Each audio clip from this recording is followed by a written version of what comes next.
Hey, Real Nerds listeners, there's many ways you can interact with the Real Nerds podcast. You can email us at realnerds@gmail.com.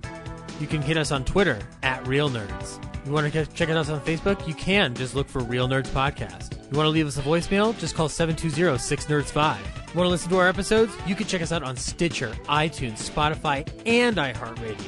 Thanks for listening and enjoy the show.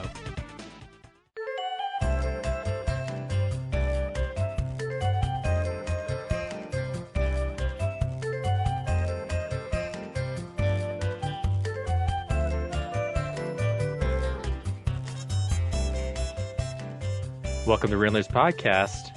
And for 10 years, we've gone to the movies and podcasted our experience to the world. This week, we saw Cruella. Stay tuned to the end of the episode where we will talk about the movie and then play the trailer and then go into spoiler territory on it. Before that, we do what's going on around town, DVD and Blu-ray releases, movie news, and what we've been watching. And with me this week is Corinne. Hello. And Zach. Howdy ho, everybody out there in Radioland. Ryan is on a vacation, so... Well, it's all he ever wanted. Vacation. How could he get away? This isn't a music podcast. Stop. It could be if we wanted it to be. Yeah, so it's just us for this week. Two of us saw this movie 4 weeks ago, so... And one of us saw it 5 minutes ago. And one of us saw it 5 minutes ago, so this is going to be an interesting review. We're going to be relying on Zach to really carry this conversation and remind us of exactly what happened in this movie. Corinne, what have we talked about? You don't rely on me for jack shit. Well, you got to step up to the plate someday. All right, that's right. Batter up, motherfucker. Let's do this. Let's talk about some Cruella DeVille. But Brad, what else do we do on this show? I mean, I covered all of it. Sometimes we ask each other what we've been up to. How's your week been, Zach? It's been fine. It's just been getting back into the saddle of getting some ballyhoo recorded after filming a short film. And yeah, I'm also working on a book now. So that's fun. That's the research materials have been acquired. And then there's stuff that I'm currently waiting for. I had to go back to the library for the first time since the pandemic and make an interlibrary loan for a book in Wyoming because I'm not paying $200 for an autobiography that was published in the 70s. So use your library system, as Corinne is always touting, and so I took her advice and I did it. So yeah, it's been pretty cool. But Corinne has not been on here for a little bit. Corinne, what have you been up to? Oh, I mean, some stuff. I'm not sure if anything's really fancy or exciting, but anything can be fancy. Just been playing some volleyball and watching some stuff about volleyball, which I'll explain in a bit. But no, it's been a nice long weekend. Should we start a Real Nerds volleyball league now? Sure, why not? That'd be cool. We got six of us. That is true. Well, one of them would have to volleyball virtually because he's in New York, and one would have to stop raising his kids, which he's not going to do. I was playing volleyball with some people, and they had their kids with them. I mean, not on the court, but nearby. You know what, though, Brad? We've tried getting James to come down for Film Explosion 100. I've even enticed him with a ballyhoo for 2 sci-fi movies that he clearly loves. Maybe volleyball is the thing that will coax him out of semi-retirement there. I mean, if sitting in a chair and staring at a computer screen with a headset is too hard for him, I don't know how successful you're going to be at getting him to move around and hit a ball. I mean, we don't know. That could be a secret thing that he's always wanted to overcome and tackle in his life is playing volleyball. It's just I've had this secret that I've never told the other Real Nerds, but I used to be a volleyball champion. That is a weird secret desire that James might have. Maybe we just need to offer free beer or something. He's not an alcoholic, Corinne. I don't know. I didn't say, I said or something. It could be other things too. Free money. There you go. We'll be $20 to anybody who shows up to play volleyball. Tell him that Steven Spielberg is on the team, as is Matthew McConaughey, and No, Ryan Johnson. Oh yeah. Tell him Ryan Johnson's running the league. Wink. We need to tweet at Ryan Johnson and tell him to get James get James back into gear. You know what, Corinne? He'll answer that because he'll be like, because you have to phrase it as such as, Mr. Ryan Johnson, will you please join our nerd volleyball league? And he's going to be like, well, this is the first time ever that has been uttered to me. I guess yes. Ryan Johnson, if you happen to be listening, please join our non-existent volleyball league. But it will exist if you join it. Your cool wife that does that other Golden Age Hollywood podcast is more than welcome to join too. You must remember this. You're from Denver. We're from Denver. It just makes sense. Yeah. Also, can you get Gordon Levitt on the team too? I think we really need a power forward or whatever they do in volleyball. I mean, That's a basketball position. If he can just fill the team with Hollywood actors, why would we even play? Like, I would it's just all sit to there and get watch. he needs to get 4 of his friends, and then he's just like, we just really need James to complete this triumvirate. And then the twist is that none of those guys show up, and it's just us on game day. We're starting to create our own version of Space Jam. I mean, happening here. I'm down. Oh, okay, that's it. Like volleyball instead of basketball, and James is gonna have a team of Ryan Johnson, Joseph Gordon-Levitt. We'll have Paddington in there for Henry. The corpse of Jack Benny for Zach. Yeah. Alfred Hitchcock's corpse is the coach. I'm not playing a goddamn game. What the fuck do you think I'm gonna be doing around there, wiggling around? Henry Golding's in there for Corinne. Thanks. Oh boy. So who we get for Ryan? Are we gonna get a Spider-Man? Robert Downey Jr. Okay. Yeah. Couldn't think of it. What's the kid's name? Shoot. And for Brad, we'll get Emma Stone. Why not? Nice. Yeah. There you go. I know what you like, buddy. I was gonna say Sam Raimi. Ooh. I guess Sam Raimi would be a good volleyball player. But also, So- I don't see Raimi or Downey Jr. playing. They're more like stand back and direct type guys. So They're coaches. yeah. But who would play for Ryan? That's the question. Like even Bruce Campbell would be like, I'm not gonna go out there and Emily I'm Blunt. telling you, Spider-Man. Oh, yeah. Emily Blunt. Yeah, She'd be get Emily she'd be Blunt. oh She'd be yeah, a Emily Blunt solid- would totally. Yeah, that'd be a solid choice. I could dig that. Or Yeah. Tom Holland. And I couldn't think of his name. and just Yeah. tell James, look, we're doing all of this because if we don't beat the other nerd podcast at a basketball game or a volleyball game, then the Looney Tunes will become indentured servants. I'm sure that'll perk his ears up. In the original plan for season 2 of the pod show, the final episode, we were supposed to play a baseball game together, and it starts out. Ryan gets hit in the nuts with a baseball and passes out, and flashes back to a black and white podcast episode in the Wild West. Yep. This is supposed to be the Dick Van Dyke homage. Yeah, but yeah, that's probably not gonna happen now. So Well, it's fun to think about. Yeah, we've still got we've got an even cooler idea going forward, though. So I mean, perhaps we just have to recruit some friends of the podcast to help us. I mean, after listening to Brad on Talking Trauma, I would love to get Zach Bynes on a volleyball team. You know? Yeah, Or what about Carol? I mean, Zach would Ooh. have played because he broke his leg, but yeah, Oh yeah, that's right. But he would be our cheerleader. You know, totally. be totally down to do that. And yeah, no, yeah. If we got Carol to do that, well, then James would have to out of familial obligation. That's just. Carol's definitely bringing orange slices. But this is a movie podcast, and I'm going to tell you what's going on around town. Thank you, Brad. I was just about to say the same thing.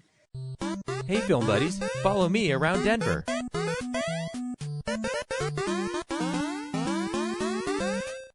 Yeah, all this hypothetical stuff is fun and all, but the 88 Drive-In has a triple feature of The Boss Baby 2, Fast 9, or F9, The Fast Saga, and A Quiet Place 2, showing July 2nd through the 8th. And then the Holiday Twin has 2 screens, And the first one has Boss Baby 2 and Peter Rabbit 2. And the second screen has F9 and Nobody. So check that out.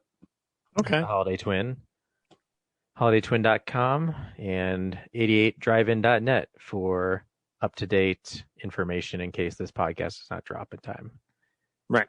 Which it is quite often prone to do. Mm-hmm. And support your local drive-ins. Support your local indie houses. Support your local theaters, period. Yep. And that's what's showing this week. So that's what's going to be on the show. And that's what's going on around town. Yep. Hey, Zach, why don't you tell us what the news is? It's real news! Well, in late breaking news, I've just learned of a volleyball match consistent of Steven Spielberg versus George Lucas. Don't you dare. I'm not dropping celebrity volleyball. Stick to the script. Stick to the script. All right. Well, how's this for a script? Quentin Tarantino has been making the rounds, promoting the novelization of his book, Once Upon a Time in Hollywood. He said lots of things. But one thing that did strike the interest of us as theater goers is that he has bought the Vista Theater on Sunset in LA. And he's going to be opening it up around Christmas time, only on film. Won't be a revival house. We'll show new movies that come out where they give us a film print. So if a new movie is willing to strike a film print, it's going to go to the, it's going to be going to the Vista. So, the Vista had closed down at a certain point. So, it's cool to see him bring that back and to actually make it a first run theater and not just a revival house. Sounds like a bad business model because, I mean, how many films produce film prints of their movies anymore? Well, I think with the fact that the Vista closed down because of COVID and everybody trying to get people back into seats, this might be one more gimmick to convince people to come out of their houses. So, I mean, I like the idea a lot because it caters to somebody like me who does like watching a film print. I understand how it is feasibly a terrible business decision, but if Quentin Tarantino's, if that's what he wants to spend his money on instead of making movies, then, God bless him, let him go do it. I agree though that there's a small likelihood that many of the big studios are going to strike film prints, and the movies that would want to show a film print, it seems like they wouldn't be able to afford the budget to strike a print as part of their distribution plan. But I don't know what he has in store. So we've got plenty of friends that live in the LA area who might be able to report back for us and tell us what the Vista experience is like when it opens up around Christmas time. So look out for that. And on that same front, Quentin Tarantino has also said that he's going to be making Once Upon a Time in Hollywood a stage play. I'm kind of on board for this only because the plans for whatever Hateful Eight was supposed to be, I believe that was the case, is that was supposed to be a play, and that didn't pan out, and then it got turned into the movie, and then he almost shelved the script because it got leaked, et cetera, et cetera. But he has written a play version, and he said he sat on it for about 6 or 7 months, and then he wanted to write a play, and stuff that's not in his novelization, he wanted it to exist as just a play. And again, I'm able to explore stuff that's not in the movie. The play deals with Italy. And then he also wrote 5 episodes of Bounty Law. So it might actually be a play about Rick's time in Italy making spaghetti westerns, which would be very interesting. So yeah, that's all in Tarantino news. Unless you count the fact that he's written a partial novelization of Reservoir Dogs. So I guess he's just writing the novelizations to his movies now. I have no idea if this is what his new plan is, but who am I to judge him? Let him live his life. And let's see. Here's something for you guys that I found interesting because I'm assuming I'm not the only Seinfeld fan here in this room. Would I be correct? I tried to watch it on Peacock. Mm-hmm. and I know it's the first season, but man, I could not get through it. Yeah, you got to power through that first season. Just power right through it, because the first season does have stuff that comes back later on. But I would give it a shot, especially since it's actually going to be coming to Netflix, is what I was told. Through that news about the Pop-Tart movie that we couldn't get through because we had a debate about Pop-Tarts versus toaster strudels. But the one thing that I loved about Seinfeld was the music. And there was never really an official release of any of the music until now. Water Tower Music is set to release a 33-track soundtrack album tomorrow on July 2nd. So that is actually already happened. So it's already available for you guys. Sorry. But it will be released on digital platforms as well. And this is all composed of the music Jonathan Wolf did for the show. And he actually himself said he doesn't know why a soundtrack wasn't produced while the show was on the air. So this is kind of like a long last situation. The Seinfeld theme itself is very memorable for TV fans in the 90s. So there's cues all over the place that would be pretty wonderful to listen to on their own. So yeah, I'm excited for that. To answer your question, Zach, I've maybe seen 2 episodes of Seinfeld. I'm not opposed to watching it. I'm just. Oh, I didn't mean to cut you off. I'm sorry. Whatever. But I mean, I like his stand-up that I've listened to. You guys would. I think you guys would both like watching it. I would caution you that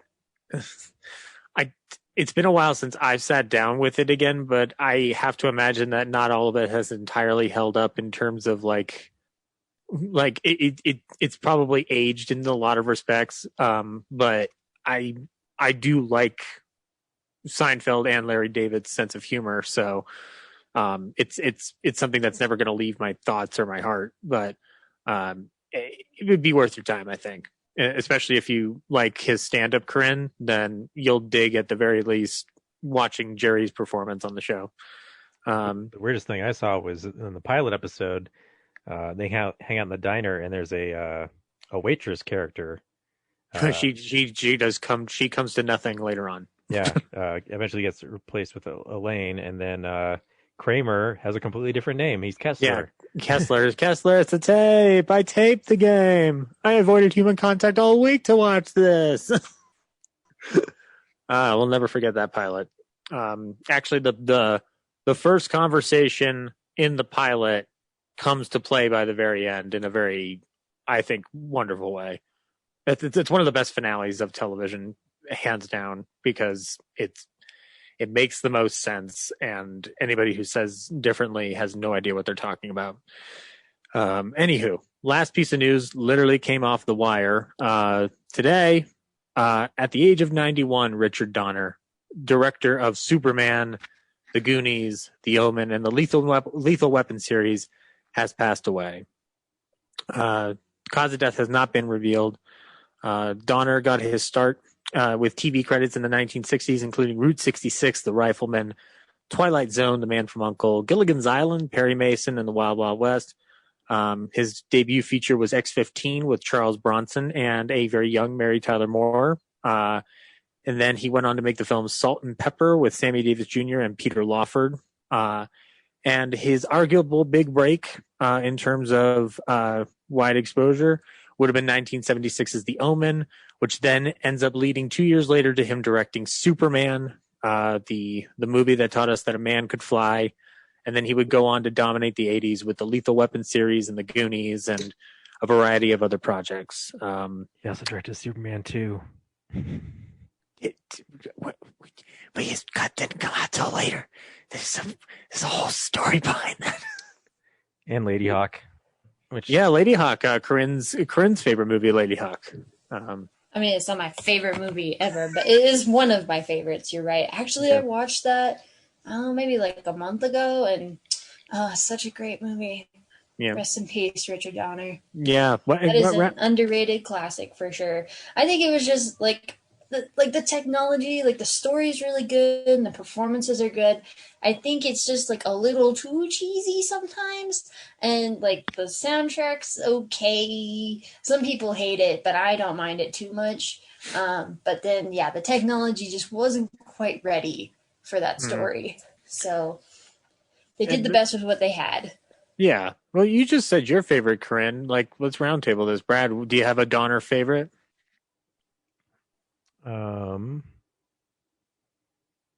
Gonna put me on the spot here. Maybe Superman 2? Maybe Superman 2? Okay, so are you going off of the Donner cut that they released not too long ago? I mean, it is a good cut, but I don't know. It's not that different. It's not that much different from the Richard Lester one. Okay, fair enough. Um, Mine, like, well, I don't watch it anymore, but it used to be Lethal Weapon. It's hard for me to watch that movie these days. But it's still a masterfully directed movie. I do like The Omen a lot as well. And then Superman 1, I think, like Brad, that opening in Superman 1 where they're reading the comic. I think that's like such a, like, it is super cheesy, but I really love, given when it was made and how a superhero movie of that caliber had not been made. It's actually kind of cool that he opens up the movie that way. Like, it's pretty damn charming. And I remember watching it at the fitness cinema before the gyms closed during the pandemic, and it is still gorgeous looking. But yeah, he is survived by his spouse Laura Schooner Donner, and if you ever want to listen to Richard Donner talk about his career a little bit, you should listen to Malton on Movies did an interview with him not too long ago. That was really, really cool. But yeah, 91, Richard Donner will be missed. I'm really surprised that, I mean, he was like in his 80s, but his last movie was 16 Blocks. Yeah. Even though But that he was still one produced of his. he still produced a little bit, I believe, after 16 Blocks. Yeah, But he was always trying to get Lethal Weapon 5 off the ground, which was never going to happen. So, oh, and he did Timeline. I forgot about that. He did Timeline. Yikes. He was guest producing Goonies 2, probably just in name only. Yeah. And was a producer on the X-Men, on the first X-Men and on X-Men Origins Wolverine, primarily with the Donner Company at the helm of that at the time. Yeah, it really is surprising. Like, his filmography is actually quite short. It's his television career that's actually more robust. It just surprised me, like, how good he was at film, that he only has a handful of films that I guess he did in his 70s. Yeah. 60s and 70s, yeah. Yep, and he also was a key part of being an executive producer of the Tales from the Crypt series, and he directed 3 episodes of that. So yeah, that's it's quite a life. Like, really, like, honestly, like, and also keep in mind he was 91 when he passed away today. This guy's been in the business since the 60s. So there's like shows that I mentioned in that at the top that, like, Tarantino, who we were discussing in news, directly references those things in things like Once Upon a Time in Hollywood and other things of his movies. So, like, this guy's been around. It's not like this is his first walk around the block.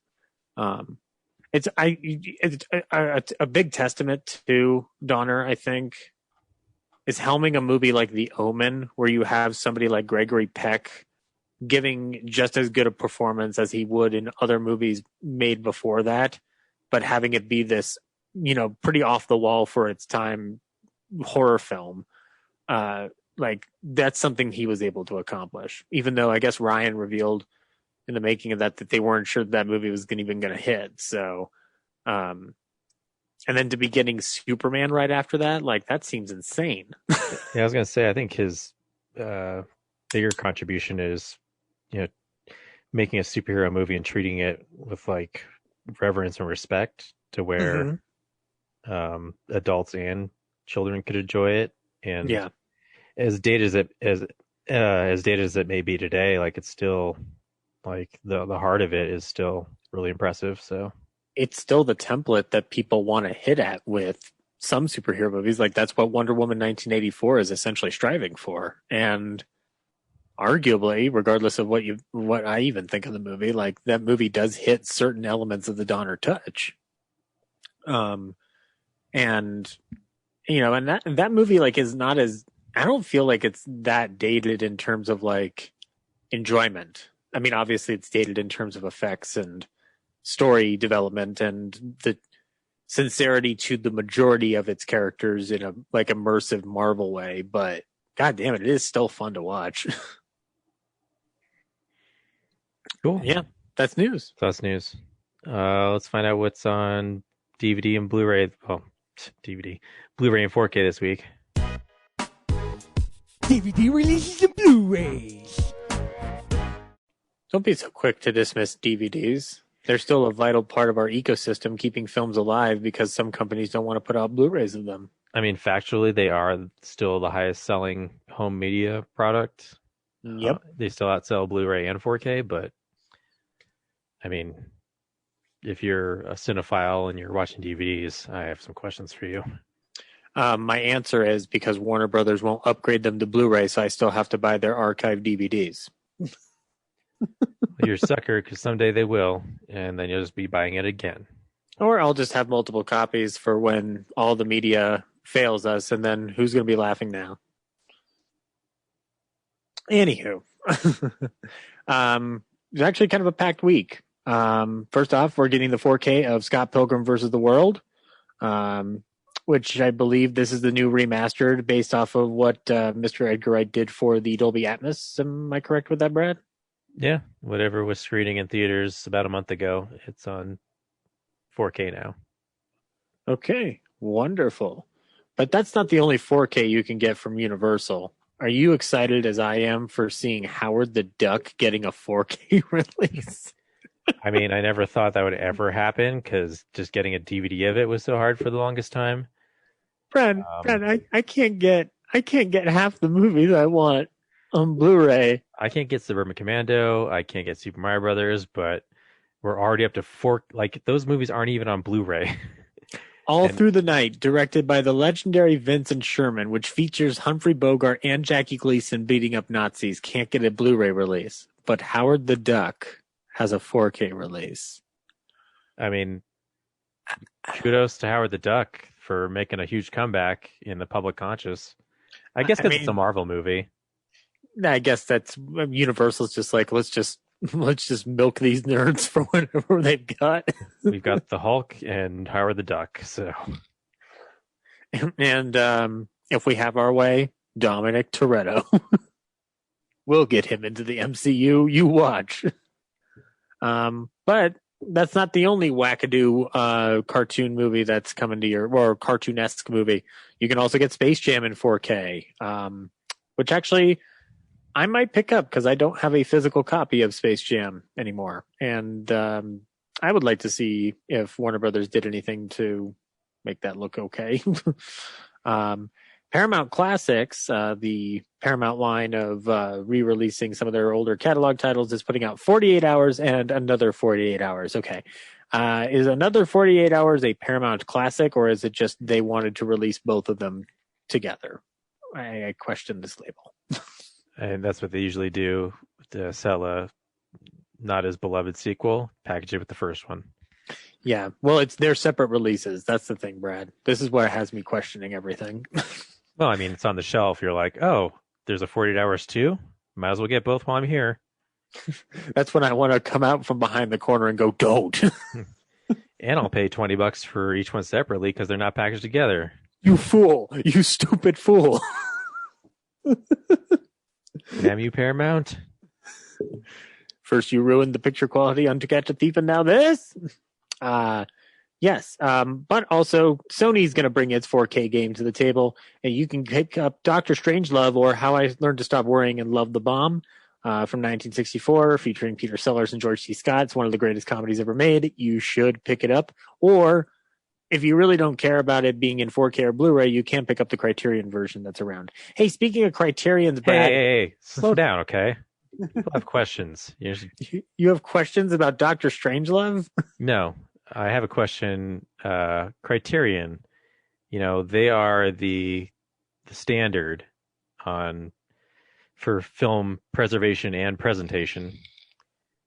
How come, like, do they have plans for 4K, or are they just going to release Blu-rays of everything until the end of time? I don't know. I mean, Shout and Scream have already been getting into the 4K game. I wonder if Criterion's kind of moving more towards streaming because the Criterion channel is pretty effective at what it's doing. I mean, they've got Doctor Strangelove, but Sony here is already getting ahead of them by releasing their 4K version. Now, aside from special features, it makes the Criterion kind of have egg on their face. Does it though? Because like, I guess it would depend on how well the Sony transfer turned out. Like, I guess I would have to pick up that version and compare it. But I mean, like that. But that's the question too. Like, do you buy Parasite in 4K when it came out first from Neon, or do you wait and get that Criterion? That's what I'm very confused with, because Criterion markets themselves as being, the best version of these films from their creators. So it's weird that they're really slacking on the 4K stuff, because, like you said, Parasite, even though they got the rights a little late, still, like, there's no plans for a 4K from Criterion, but you get the 4K from the original studio. So it's just weird that they're not doing it at all. I don't disagree with you. I kind of wish that Criterion would bite into that bullet, but I wonder if they take into consideration that not everybody who purchases their product may have the money for a 4K player or a 4K TV, because there's a huge. I'm fairly sure there's still a huge market of film school kids who are buying their product en masse because they hear about Criterion label before they even learn the name Scorsese. So they're going to still buy that stuff, or more than likely, again, they're going towards the Criterion channel, which, Shout and Scream, they have a streaming channel, but they know that their bread and butter, a lot of their bread and butter comes from their physical releases, because that's where they've made their mark. Whereas Criterion channel doesn't just have the Criterion titles, it also has stuff that they have a marker on in the market. They have Mitch Leisen movies that don't even have a physical release in this country, period. So, I mean, maybe that's their angle. They're just moving towards the future. Streaming aside, I'm just saying, like, if you're making physical copies of something, like, no casual film school student is buying Criterions. So the people who are buying Criterions are, buying them because they love those movies and they want the best version of it. So, I mean, again, I'm not disagreeing with you, and I wish I had an answer for you. I really do. I'm just surprised. I wish Criterion would say something. I haven't heard anything. Well, let me see if I can get Charlie Criterion on the phone, and he can answer your questions. Like, I know they're still really behind on converting their DVD titles. So yeah, they've had Spellbound in the works apparently for a few years now, and they need to get that shit out sooner rather than later, please. What else is coming out? Yeah, can I tell you about the Criterions that are coming out though? I mean, you're going to. Yeah, I'm going to. You can first get a movie called Mirror from 1975. But more prevalent to this podcast is you can pick up Bringing Up Baby from 1938, the Howard Hawks comedy classic featuring Katharine Hepburn and some guy that Ryan's obsessed with, whatever. Cary Grant. And this is a restoration of the film that has been long overdue. Up until this point, the movie has only been available on the 2-disc DVDs that came out in 2003 and on HBO Max in an inferior print that pissed me and Ryan off the moment HBO Max launched. So thank you, Criterion, for stepping up and actually delivering a good version of this movie. I'm excited to pick this up tomorrow. And MVD is putting out 2 films, Mortuary from 1983, and they are putting out The House on Sorority Row from 1983. So if you want a nice little horror double pack, there you go. That's your game there. We have also got Icy Breasts from Kino Lorber coming out. I have no idea what it's from. It's with Alain Delon and Marielle Dark. I have no. I want to know what is Icy Breasts. And yeah, we've also got The Black Marble from 1980 coming from them. The Road to Selena, The Widow Kudrek, and looks like that's about it from the Kino Lorber front. And looks like that's about it, guys. There is a steelbook of Mortal Engines in 4K if you were wanting that. Cool. I guess that brings us to what we've been watching. So, yeah, this is the stuff we've been watching. Corinne, what have you been watching? Oh, a lot, but I'm just going to hit some highlights here. All right, so do y'all want me to talk about the season 8 finale of The Blacklist or no? I mean, our biggest detractor is not here, so I'm totally game to listen to the nonsense. I still want to be surprised. Okay. Brad, cover your ears.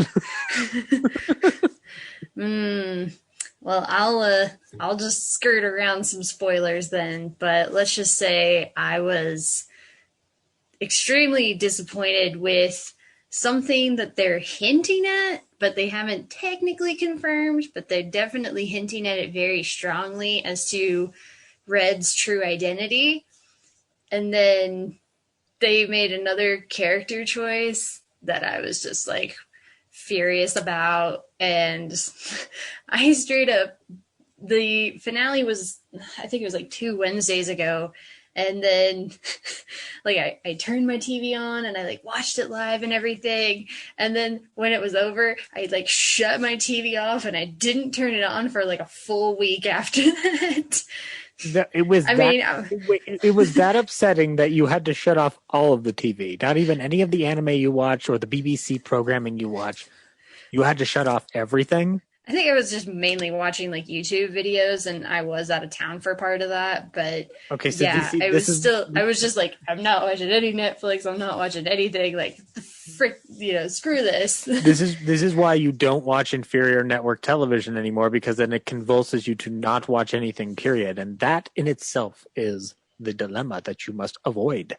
Let me ask you this: is there a reveal that it turns out that James Spader is actually Robert Downey Jr. and he just takes off a mask in the last episode and it's been Robert Downey Jr. this whole time? Yep, that's exactly what happened. How did you oh my guess? God. I did call it a hunch, but I think that this show has thrown enough silly curveballs your way and Brad's way that I'm just going to take a shot in the dark and say that's the answer. I am so like, okay, I know. Y'all know, like, I can't get into spoilers. I hope Brad gets to watch it someday so we can talk about it. But y'all remember how upset I was when Ben Solo died in the Rise of Skywalker? Well, Yeah, take that times like 1,000, and that's how pissed off I was about the season 8 finale. So the Blacklist is for TV fans what Star Wars, the new trilogy, has been for a lot of sad people on the internet. Yep, I guess so. Okay. Gotcha. All right, I'll move on to better things. Well, that being said, I still want to watch this show. No, you don't. Do not. I could give you a list of about 100 other shows that are way more worth your time. But you guys have kind of brainwashed me at this point to the point where I'm just like, no, I have to try it now. I will physically restrain you. I will kidnap you. I will steal your televisions. I will throw your cable box in a lake if I have to. I don't have a cable box. Whatever. I'll throw your router into a lake if I have to, Zach. Corinne, You're not watching this show. Corinne, I want you to understand it is not 1995 to 2005. Whatever. I will make it so that you cannot watch it. Correct. The year is 2021. Is it though? Is it? I mean, sometimes I wonder myself. Sometimes I feel like I'm mentally still in 2019. Yeah. I'm going to make a prediction. Wrestler died, didn't he? Not gonna tell you what happened. Oh, yeah. I nailed it. I didn't even watch the show and I know what happened. Does it turn out, Corinne, that the blacklist is actually a secret a secret David Letterman top 10 list that we never got to see? That would have been a much better show. Every episode is just 40 minutes of David Letterman's top 10. But he's in a jail cell. Anyway, let's move on to better things here. So I watched Luca. I don't know if you guys talked about it last week. I haven't listened to that episode yet. But, I mean, I thought it was okay. It wasn't anything to write home about, especially after Soul. I think this has been one of Pixar's lesser outings, but it's not necessarily a bad movie. I just think that, it just didn't have a higher ceiling on purpose. Like, the subject matter wasn't especially, like, tear-jerking or ethereal or whatever. It was just more of, like it kind of had the same vibe of, like, a Studio Ghibli film, where everybody's just kind of, like, hanging out, and the conflict is, like, really small scale, and, whatever. It's nothing crazy. So it didn't give you an existential crisis? No, thankfully it didn't. I'm assuming it's beautiful looking. I want to see it. It was on Disney Plus. Especially. So. I mean, sure, there's like the animation's not bad. It's just I feel like it looks more cartoony. It almost looks like a Studio Pixar version of one of those like Cloudy with a Chance of Meatball or what's the one that does like the stop motion? What's that studio? Leica. Yeah, Leica. It feels a lot in that vein. That's cool, though. So, again, it wasn't, like, bad. But it was just, I probably won't revisit it anytime soon. I'm not, like, dying to see it again. Fair enough. Another movie I'm not dying to see again. I went and saw F9. And it was... Hold on. Let's get into this. So I have seen, of the Fast and Furious series, I've seen 2, most of 3, 6, and now 9. And that's it. I haven't seen any of the others. Is it entirely possible, Corinne, that we're just crazy? Because I've only seen 1, 2, 4, 5, 6, 7, 8, 9. So I've missed 3, I guess. But when I started getting into trying to catch up with this series, I had only seen 1, 3, 4, 5. Wow. Do we just all pick the entry? Does what entry you choose to start the Fast and Furious franchise that says something about you and your personality? I have no idea, but I mean, I guess it's almost like the longer the movie went on, the stupider it was. Because the first, I don't know, maybe third or so, it's ridiculous and they're defying the laws of gravity and all this bullshit. But I think all the flashback sequences with Dom and his dad and his brother, basically all the younger actors did a great job. And I felt like that story was really emotionally poignant. I mean, as much as you can get in a Fast and Furious movie. And I was like, okay, I'm on board with this whole, brotherly rivalry. Well, not even rivalry. It's brotherly war, and how Dom thinks that his brother was responsible for his dad's death. And I guess the resolution to that whole thing where Jacob just yells at him Dad was in debt. He lost the race on purpose, or he was trying to throw the race and then he died. And then he just walks away. And I was like, that's it? That's all the emotional resolution we're going to get? And I know he has the near-death experience, which you could seriously play a drinking game and take a shot every time he either almost dies or should die. And you would also be dead. So it's just it's so all to set up that only I can live. Although I was glad to see them bring Han back. I was also glad to see them tie in the Tokyo Drift characters, because they've always kind of been off and doing their own corner.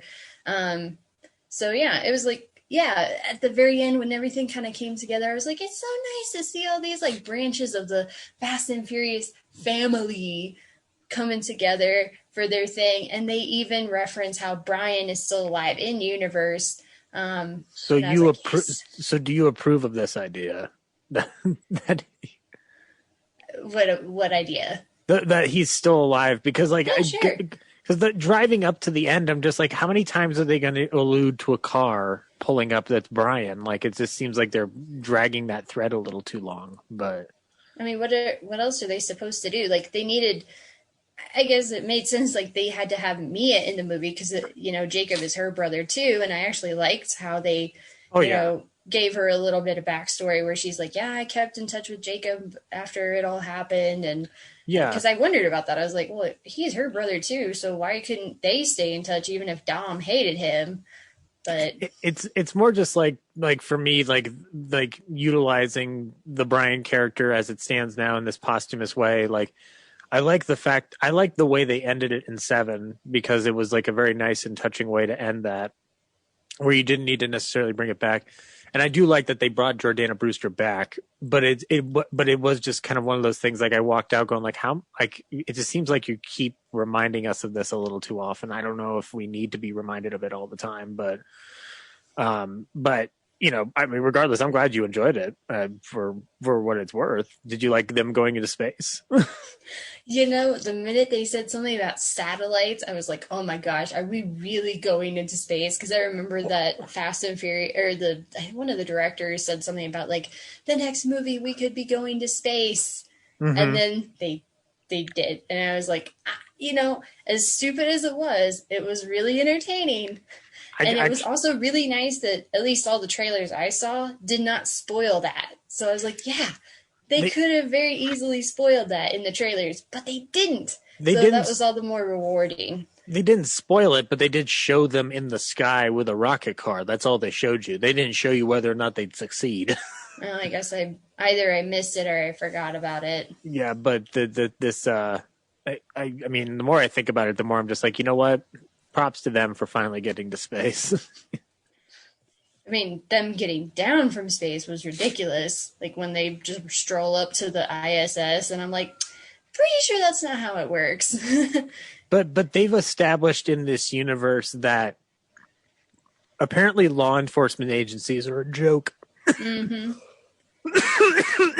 And they were very tongue-in-cheek about how they're invincible. Like, just that fourth wall break. I'm like, who is writing this? It's the same guys who've been writing the whole series, I believe. Like, they've still been... I think Justin Lin was a co-writer, the director. Let me look at that. I'm actually curious. I want to say that that's right. I don't know. I could be wrong.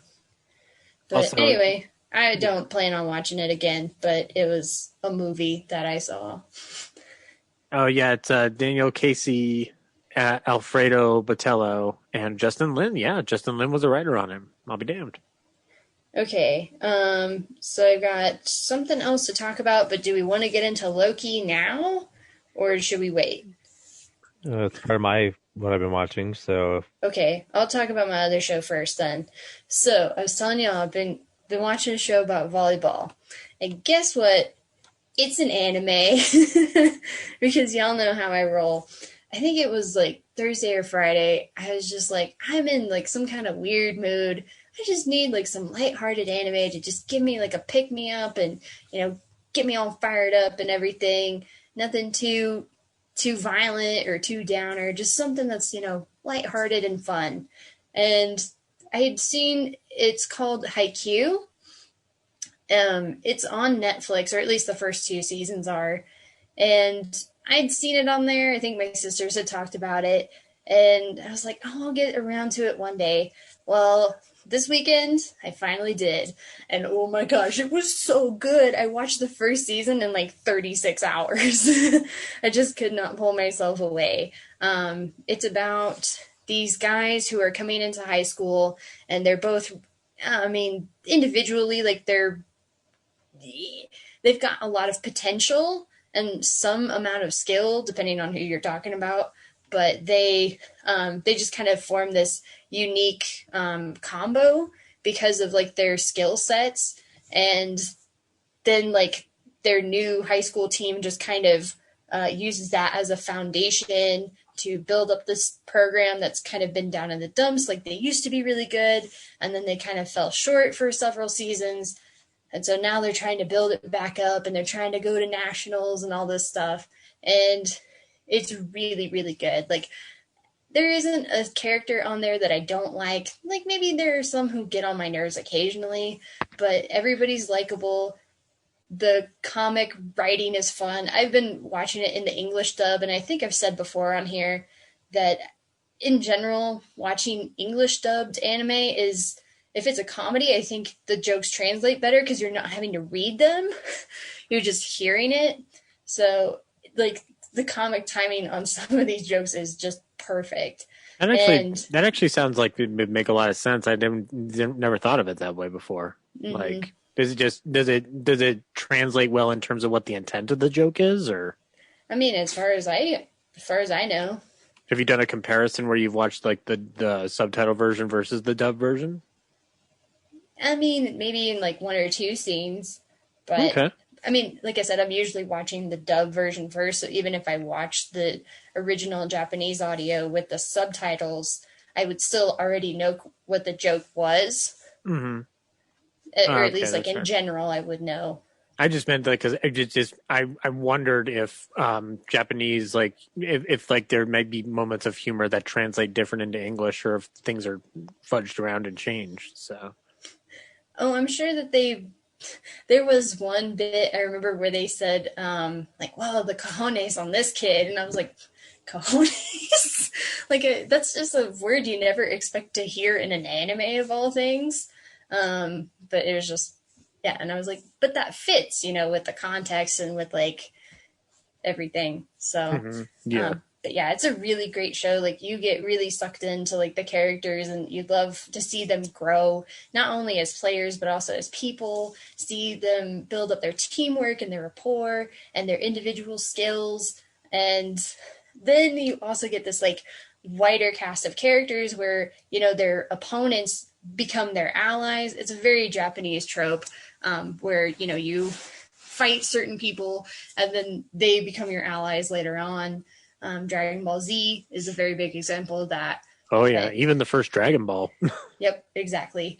But yeah, it's just like, it's so nice to see how they're not like, yeah, they're competitive, but they also know like, when we're just at training camp or when we're just like hanging out, like we can be kind of chill and we can give each other pointers and we can help each other get better. And it's not all about like, oh, I want to crush you. It's also a little bit of like, hey, let me give you some helpful advice and like, see you develop as a player so that we can have better opponents. So it's just a lot of fun, and you just get to love everybody. So I highly recommend it. Haikyuu, it's on Netflix, at least the first 2 seasons. I think there are 2 more that I think they were working on the English dub of season 3, but I'm not sure where that's at right now. So I might have to like find it. I'm almost to the end of season 2, and they are, I don't want to give spoilers, but they're going up against a team that they lost to previously. So it's like, ooh, revenge against the rival team.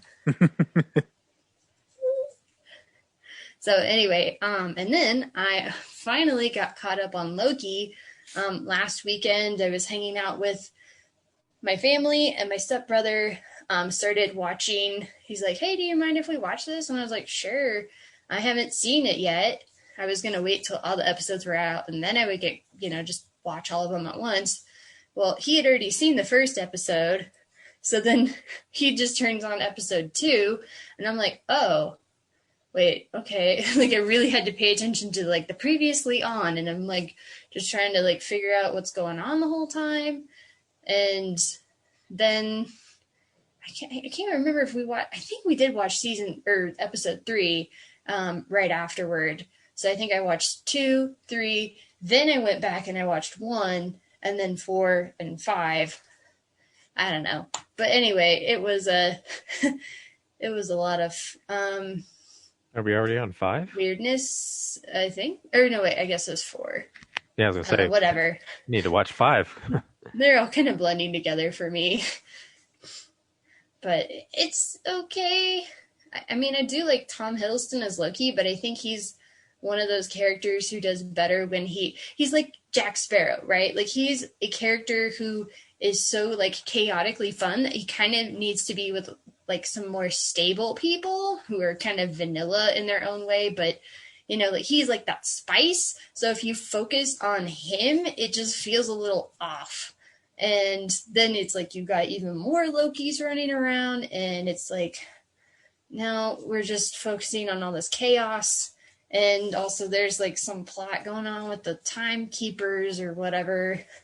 I guess I'm just not super invested. I'll watch the rest of the episodes, but it's not been like a real, I don't know, cliffhanger sort of show for me. I'm not like dying to see the next episode.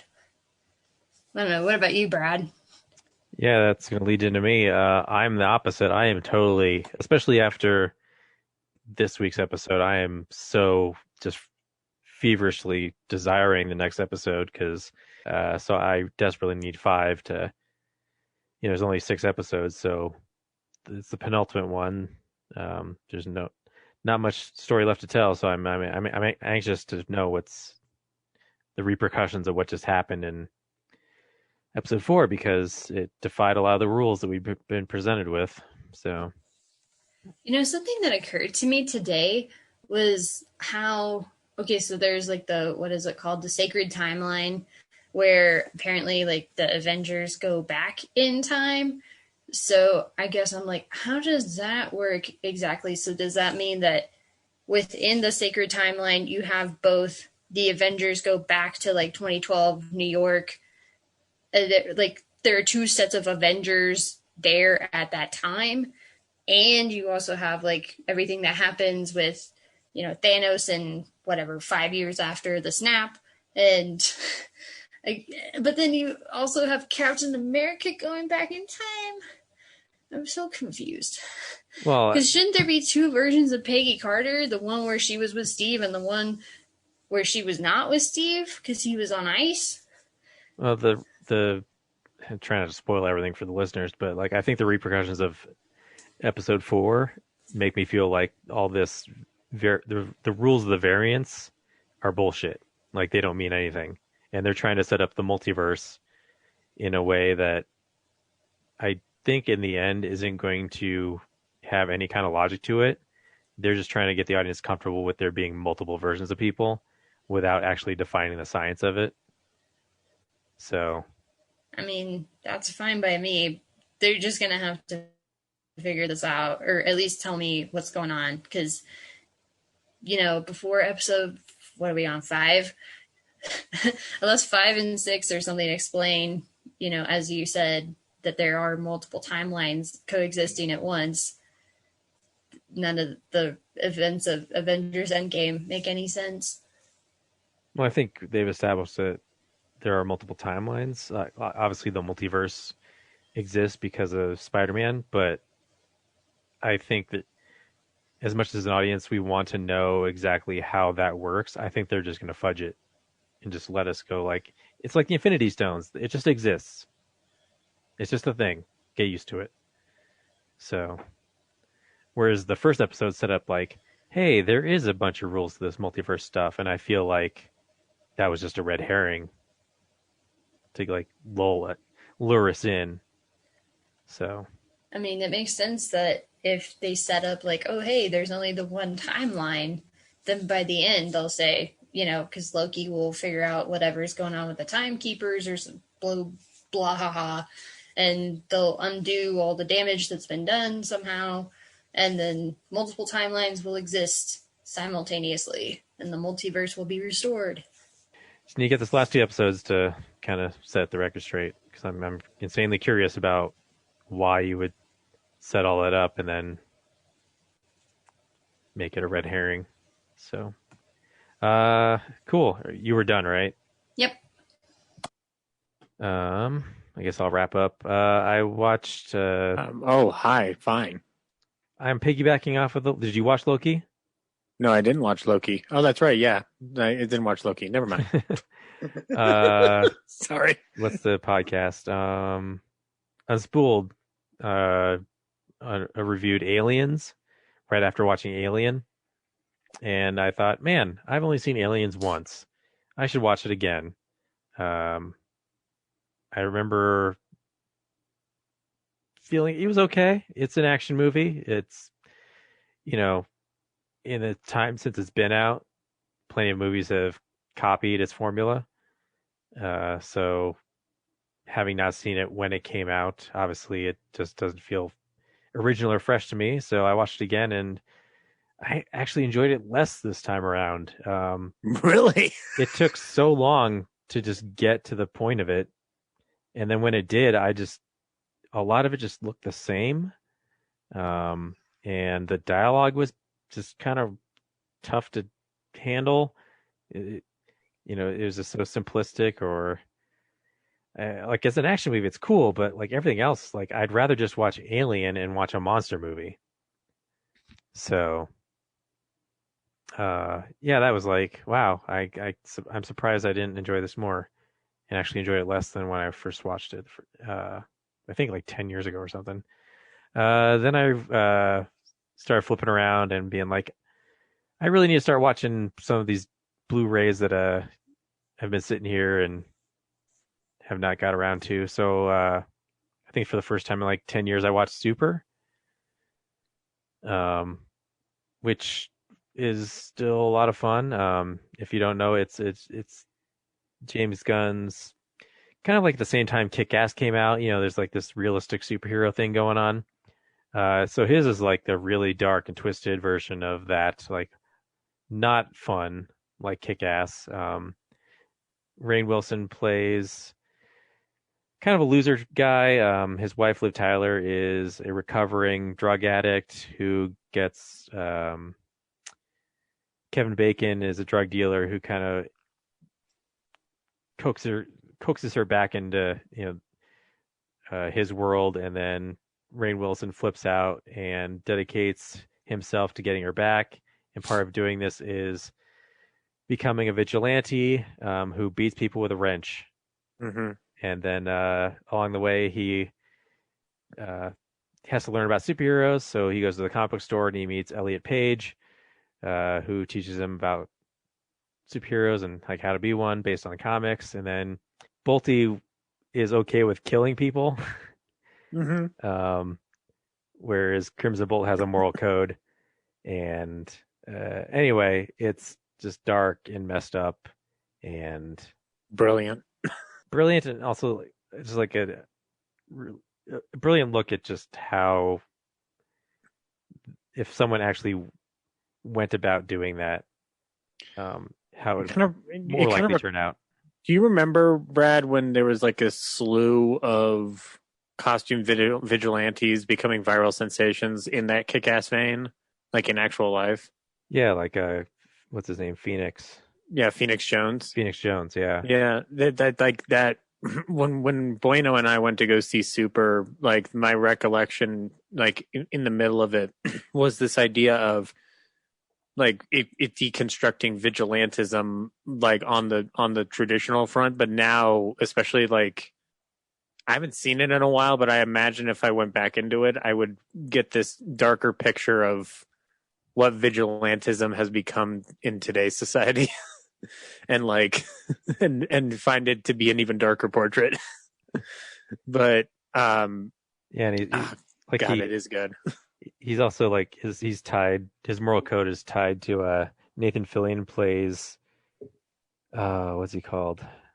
It's his like it's not like Jesus. God damn it. What is it? It's like the Holy Crusader or something, but yeah.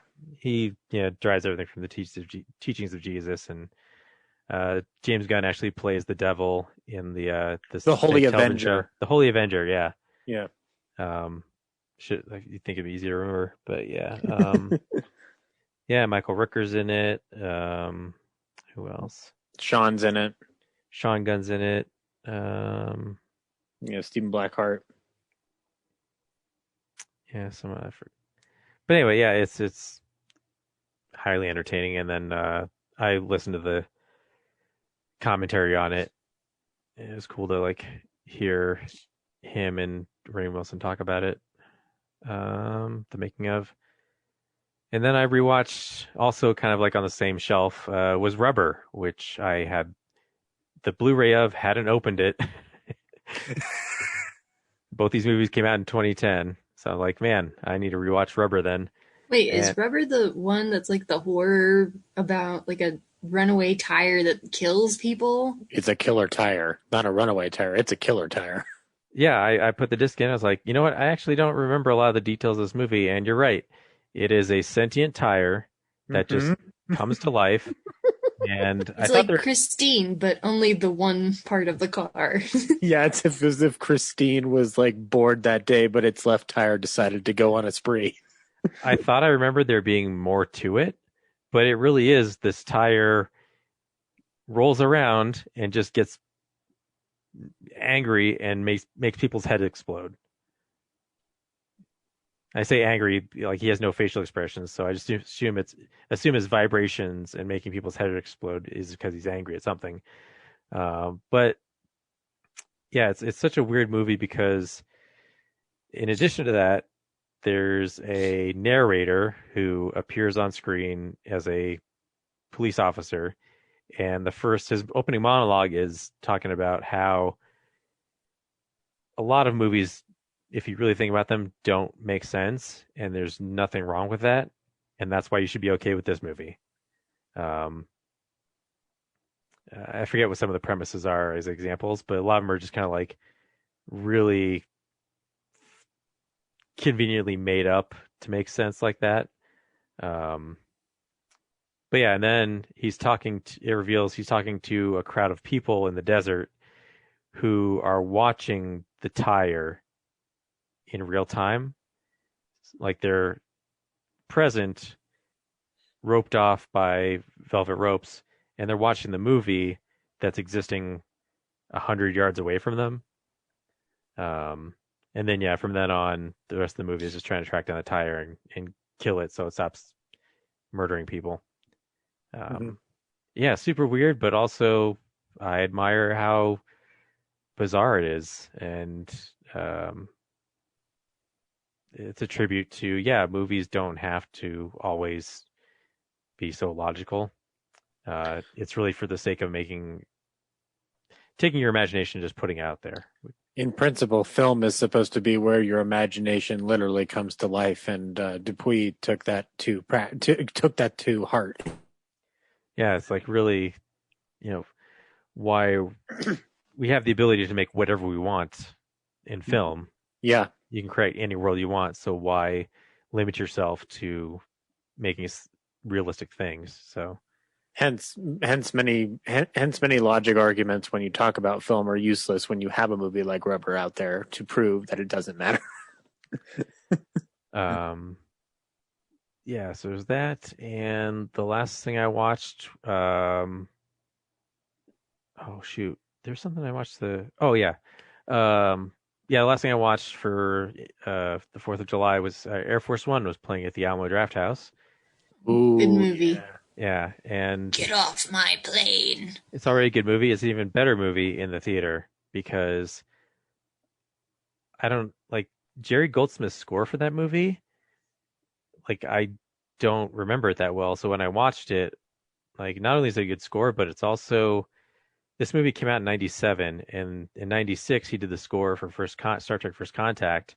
And if you take away the patriotic marches in it, it almost sounds like the score for First Contact. And I watched the commentary track when I got home. So I watched Air Force One twice. When I got home, I watched it with the commentary track, which the commentary on the Blu-ray, I guess DVDs had just became a thing in like 97, 98. So Air Force One DVD was one of the first DVDs that came out. And on the track, they're talking about how they're doing this new thing called DVD commentaries.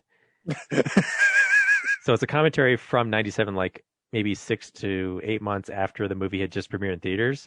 And it's an amazing commentary track with Wolfgang Peterson because he actually talks about how to make a film. Ooh, that's got to be cool. He talks about the like most mundane things in the most enthusiastic way possible, and like as a filmmaker, it's just gold. Ooh. Like he's telling you like what shots are real and which shots are like CGI, and he talks about the process of hiring background extras and like which locations, like a lot of the Kazakhstan locations are actually Ohio, and you know, pretty much anything in the sky is not on film because you can't shoot at night above the clouds because it's just all black. Mm-hmm. So a lot of it's matte paintings and model work and CGI. And I always thought the only CGI really was the plane at the end, but a lot of the fighter jets, the plane when it first gets hijacked and like blows through the runway and tears through those trees next to the traffic control tower, like that's CGI. Yeah, Does it's fascinating. does he say if any of the matte backdrops for the sky are digital or if they are physically constructed? The clouds are, I think, because a lot of the cloud ones are like someone went out and shot, like second unit went out and shot like right before it got dark, so Mhm. it's just blue. But the most fascinating matte painting is the Russian airport. Ooh, there's like The, it extends out. That's right. they're at LAX, but they found a part of LAX where the background is just nothing, right? Mm-hmm. And the whole structure that you see in the movie is painted in. The airport, this huge sprawl, like you see the whole tarmac with Air Force One on it, and the supposedly Russian structure behind it is just a matte painting. And I was just like, That's mind blown. That's incredible. And then 'Cause I, yeah. yeah, and so the second time I watched, I rewound it a bit, and you could see it jitter a little bit. I was like, holy shit! Like, how did I not? Like, I just watched it huge a couple hours ago, and I didn't see that jitter, and it's just like, yeah, incredible. And then like, he got to take a tour. Like, Bill Clinton invited them to, study Air Force One when they made the movie, and they got a pretty, like, despite security measures, they got a pretty detailed look at the actual plane and everything. But the plane is actually a lot smaller in real life, which made it problematic to shoot, stage these dramatic scenes in. So they took license and actually expanded like that top command center, communication center. They widened it. So like the real one is actually very narrow, like a submarine. And then the middle deck is actually sectioned off, so you can't see through it. Huh. Like they're all different rooms. So in the movie, he wanted to be able to you can see like from one end to the other, and that's why that whole side of it is completely open. Okay. So I need to put that in the fugitive on back to back for some Ford. But now that you're telling me there's matte paintings in here, I want to take a look at 90s. Like I just want to bask in that a little bit. Yeah, if you're a film nerd and you want to hear a director talk about making movies, and he just got off of In the Line of Fire, so he makes some reference to that. Kevin Costner was supposed to play Harrison Ford's role, but he was too busy to do it. So he said, "Hey, you should get Harrison Ford to do this." Best choice ever. Yeah, Costner's good, but Ford is Ford. yeah. What else? And yeah, just the movie itself is great. So anyway, Air Force One, awesome movie. Goldsmith score, tremendous. Action's incredible. Are they doing more screenings, or was that the only one?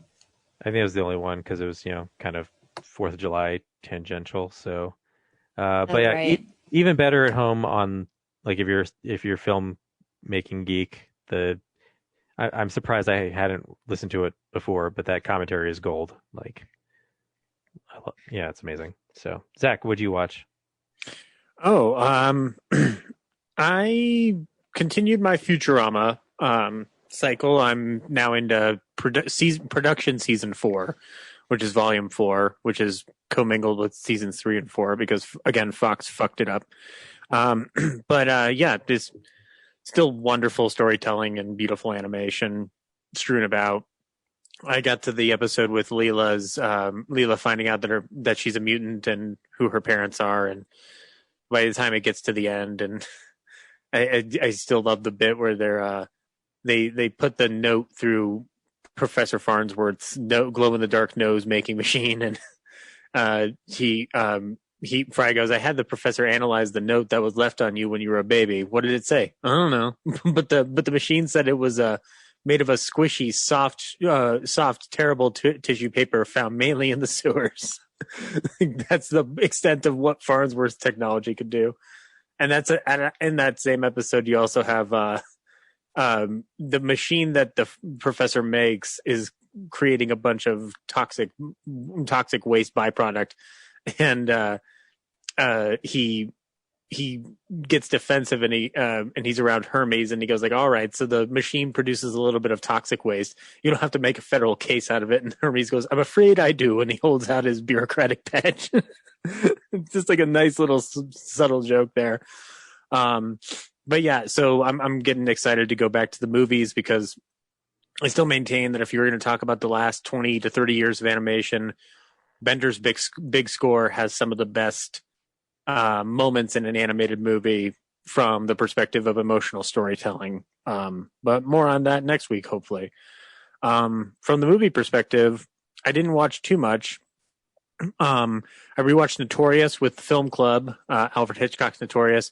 It was really cool watching other people interact with that movie, and those who hadn't seen it for the first time, and then also just geeking out at certain moments, like the moment, like the final shot of Notorious is hands down one of the most tense and most wonderful callbacks in a Hitchcock movie, because of just what it means for a character in the movie when he's simply told to come inside. Like, it is just it's just so beautiful. And it is, as Ryan's pointed to with Cary Grant's performance, Cary Grant's asked to be very much a indelibly terrible person who has to learn to be better by the end of the movie, and combining that with his natural charm and charisma and you wanting to like him, and the idea that it's set up for, as most Cary Grant movies are, for the woman to desire Cary Grant, that it's amazing that the character pulls it off so well. And in fact, like, the conversation got to the point of just like, like, Cary Grant did deserve the Oscar for this, or at least a nomination for it. Like, it's a movie that only got 2 nominations, for Claude Rains and for the story by Ben Hecht. And I mean, those are deserved, but it's a movie that really should have swept up better at that time. And then I also picked up on an opportunity to watch some stuff from the archive that Attaboy Clarence has been providing. And one of them is a movie called Smart Blonde, and is the first in a series of Torchy Blaine mystery stories. So I'm new to this, and I didn't really know much about this. I knew who Glenda Farrell was, and I knew who Barton McLean was, but it's about as far as I went. So the story of Smart Blonde is Glenda Farrell plays Torchy Blaine. She's a journalist for a newspaper who slowly but surely solves the crime of who knocked off a racketeer, who was going to inherit the business of another racketeer. It's kind of like the mystery plot itself is kind of like doesn't really matter. You're there to watch Glenda Farrell and Barton McLean interact with each other, because Barton McLean plays her detective boyfriend, and I love the way this movie plays out. It's 60 minutes, and the setup of these films is essentially to give you the impression of a Nick and Nora relationship, but Barton McLean is the detective. He's a little bit more stuck up. He doesn't think Torchy should be digging her nose into these crimes because she's a lady, number one, because this is the 30s, and so they're gonna throw that sexist curveball in there. But but Torchy has more than enough gumption to actually pick up on clues throughout the entire mystery. And I love that by the time the movie has ended and you get the conclusion, you find that Torchy Blaine has been the smartest character throughout the entire movie. And it's really wonderful to watch Glenda Farrell play that role. And I think that Barton McLean is a good partner for her in that endeavor for that for that movie. So I'm very excited to watch more of these Torchy Blane movies. Actually, Corinne, I think you might like these. Just like watching a female reporter kicking ass through the 30s. It's not something you're going to see all too often. I mean, I know you guys are always trying to get me to watch The Awful Truth, and I still haven't gotten through that first third or first half or whatever it is. I mean, Torchy Blane movies are only 60 minutes, so think of it as like a television show. I'm still in the first one. I'm going to be going through the rest of the series this week. Yeah, and then it was 4th of July, and I normally don't do much 4th of July celebrating because, you know, I'm not a big fan of fireworks, and you know, it's a day like anything else for a lot of different reasons. But I was feeling in the mood to kick back to some World War II era films. So I chose the year 1942 to kind of go through. So I started with a movie called Star Spangled Rhythm, which I had never seen before, but it's been in my Bob Hope collection for a while. And I thought I'd finally put it in. It's an ensemble variety movie, the kind of which were designed to be propaganda for World War II, to rally up the home front for getting ready for war with the help of all your favorite celebrities at the time. In this case, this is from Paramount stock. So every studio kind of did their own version of this, but Paramount was this is their turn at bat. And the story is honestly kind of cool. It's just not super, like, it's not perfectly executed. It's got a lot of flaws, but the main story is a sailor and all his sailor buddies are coming home on shore leave, and one of the sailors, Johnny, proclaims that his father, Bronco Billy, is the head of Paramount Studios. So he calls up his father via his secretary, Peggy, by Betty Hutton, and Betty Hutton has not told Johnny that his father is not the head of the studio. He is, in fact, a security guard. The shame. But it's okay because she's got a plan to make it look like he is the head of the studio. And so the movie kind of plays out as this, trying to fool Johnny into thinking that his father's the head of Paramount as an excuse to go through the different sound stages of Paramount and get involved with the different stars of Paramount. So you've got Bing Crosby hanging around. You got Bob Hope hanging around. You got Veronica Lake running around. You've got Donna Drake, who in the same year is appearing in Road to Morocco with Bob Hope, in arguably one of the most famous of the road movies. And you have Cass Daly, who is a weird, obscure, figure of the period. But it all leads to the idea of like, okay, well, Peg and Johnny want to get married, but Johnny can't go on any more shore leave, so they get around it by convincing their head officer that his father, Bronco, is going to put on a show for all the soldiers with all the Paramount stars. And this unravels the whole plot that Peg and Bronco Billy put up together of trying to fool his son, because it's just like, he's going to find out I'm a fraud. But it's okay because Peg gets all the stars together, so she convinces Bob Hope and Bing Crosby to get themselves involved and wrangle all the other stars at the studio, who they all shove into one or two convenient cars. It's like shoving a bunch of clowns into a car for a circus. The back half of the movie for about 40 minutes is a series of vaudeville sketches with your favorite movie stars, ending with Bing Crosby performing Old Glory, and that's where you get your war crowley right. But the sketches are the main reason to watch the movie, ultimately. That and Victor Moore's performance as the father. The sketches are a little scattered. Not all of them are great, but they all have their own unique little stem on it. One of them features Alan Ladd in a 30-second sketch where he plays a gangster that kills people with bows and arrows. There's a very outdated sketch with Fred McMurray, Ray Milland, and two other character actors of the era that I am forgetting at the moment, the setup is because all the women are at work at the war plants. The setup is, what if men played cards like women? And it's super dated. The biggest reason it has any attraction is to watch Fred McMurray and Ray Milland kind of do some patter back and forth, but it's not that wonderful. There is a great musical number, though, featuring Veronica Lake, Dorothy Lamour, and Paulette Goddard, which the song is basically about their signature looks. Paulette Goddard being a sweater girl, Dorothy Lamour in her sarong, and Veronica Lake having her hair over one of her eyes, so she like only would show one eye. And then it turns into what's ostensibly a drag performance with Walter Treacher, one other actor, and Sterling Holloway, the man who would voice Winnie the Pooh, playing essentially the role of Veronica Lake in the middle of the sketch. But hands down, the best sketch or number in the movie has to do with Eddie Rochester Anderson dancing in a zoot suit to the song "Sharp as a Tack" with this beautiful looking set, and dancing this dance with Katherine Dunham, who I only knew her from Stormy Weather because her dance troupe is in it, but she apparently has this amazing history behind her that I want to do more for Ballyhoo. The number is fantastic.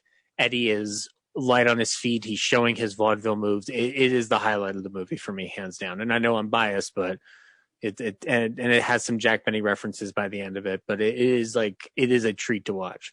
And then the last thing I watched was I went back to Yankee Doodle Dandy, which is an American classic.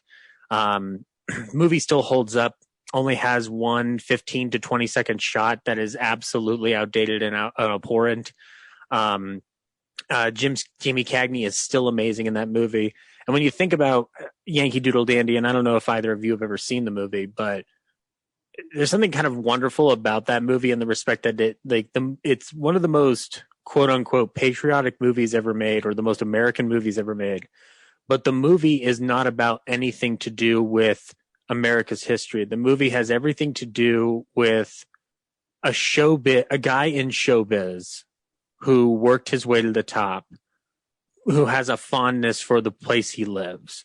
Like, that's what makes it so interesting as a piece of patriotic propaganda that it was made at the time, because it was considered a very patriotic movie of its time because of Cohan's connection to Old Glory and Till It's Over. We won't go back till it's over. We won't come back till it's over there. Songs that he wrote that were war cries for rallies for World War I.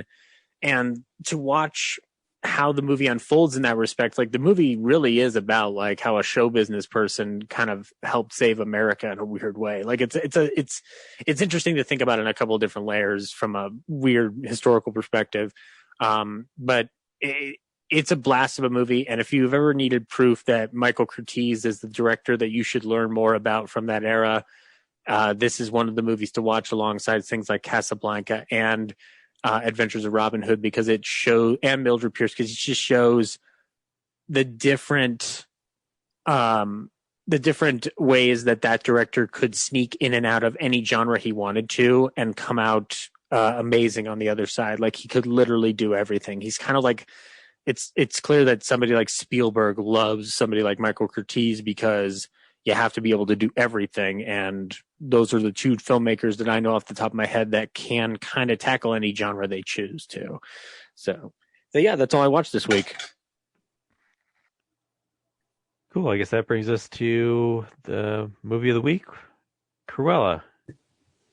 Corinne, did you enjoy Cruella?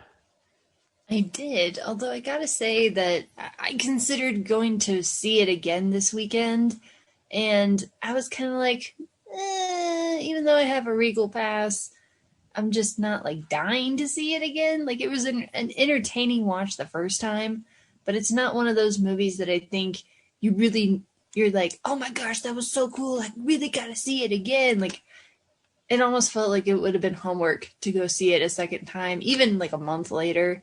But, I would probably rewatch it in like a year or two. But yeah, it was, the costumes were great. I thought the acting was pretty good. The soundtracks, maybe there were a couple too many needle drops, but I mean, it's still pretty fun. It has a lot of energy to it. The twists, I think, are good. I know some people on the internet were making fun of like the first like major thing that happens in the movie, and I'm like, I don't understand what everyone's problem with this is. And I'm sure we'll talk about it more after spoilers, but I mean, overall, it's a fun movie. It's, serviceably entertaining. Zach, what do you think of Cruella? Well, I don't understand why the internet gets angry over anything anymore, because I really enjoyed this movie. It's not perfect, but my problems with it are probably aesthetic more than anything else, in terms of certain creative choices made from the filmmaking standpoint, not story or anything. The needle drops might have been one of my major complaints, but I'll tell you, at the behest of, or at the risk of sounding like I'm going to piss off anybody out there who's a fan of Joker, because I've grown to appreciate that movie a little bit better, but I think this movie does a better job at what Joker was trying to do, or did successfully, arguably, which is use an IP character to tell a unique and different story that isn't getting made in the current studio system, because this is not the movie I was expecting. And I actually enjoyed a lot of the movie that I got out of it. I think Emma Stone is pretty wonderful in it. I liked seeing Paul Walter Hauser in the movie again. That was a lot of fun. And just the feel of it and the energy of it. Corinne is very spot on. It's got a very nice feel to it and energy to it that the movie's a little long, but it still kept me hooked. Like, I did need to know, like, how is this going to resolve itself? And props to it for keeping its hooks in me. So yeah, I would watch it. It's totally fun. And I think it's actually a fun theater watch. Like, it's got a nice vibrancy to it that it's like you would want to watch this on a big screen, especially with some of the sequences involving Cruella de Vil and her fashion shows. So yeah, check it out, guys. Cruella's fun. Stop complaining. I will agree with Zach. I do think it's about 15 minutes too long. Yeah. And as far as like the whole comparisons with the Joker, I will admit that they are in different genres. This feels more like just like a general adventure. Not like adventure, but just more like family friendly sort of a thing. Right. Whereas Joker is definitely like way deep into drama territory. Right. No, my point was. Hey. Oh, sorry. Go ahead. Let's say some stuff for after the trailer, guys. Okay. Fair enough. Brad, yeah. What did you think of the Cruella? Yeah, I said it like a month ago. I thought it was a lot of fun. 101 Dalmatians is not a precious story to me, so I'm fine. Go nuts. Change it out however much you want. I enjoyed the music. It is all the way through the movie. I don't think there's a single moment that doesn't have a pop song from the 70s or 80s in it. The production design is gorgeous. It's a fun time. I do have a thing that Corinne has where I wasn't rushing out to see it again. But that might just be because I'm really busy right now, and I would, if this popped on, I would probably watch it, unprovoked. So, yeah, here's the trailer for Cruella. Let me give you some advice. You can't care about anyone else. Everyone else is an obstacle. You care what an obstacle wants or feels, you're dead. If I'd cared about anyone or thing, I might have died. You have the talent. Whether you have the killer instinct is the big question.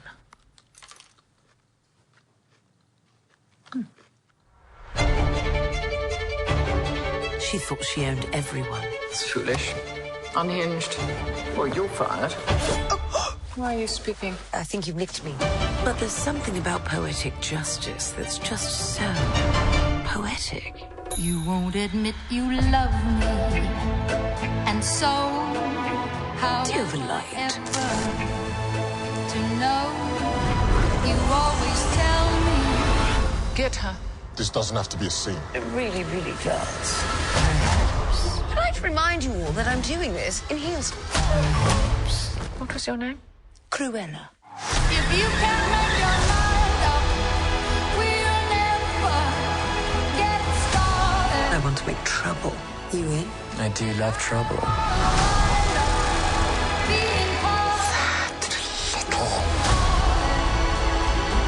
You have a bit of an extreme side. Yes, darling. And what fun that is. She stole my dogs.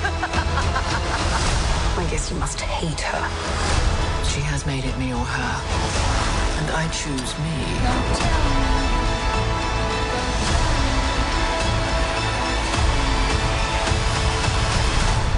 Don't worry. There's lots more bad things coming. Perhaps.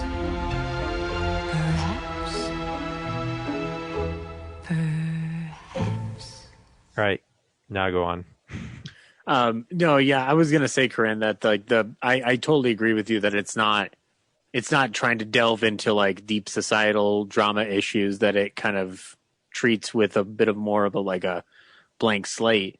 But the movie does attempt to tell a more daring story for Disney, number one, but number two, just the idea of we're going to make a movie about basically a heist, revenge, murder story set in the world of 101 Dalmatians.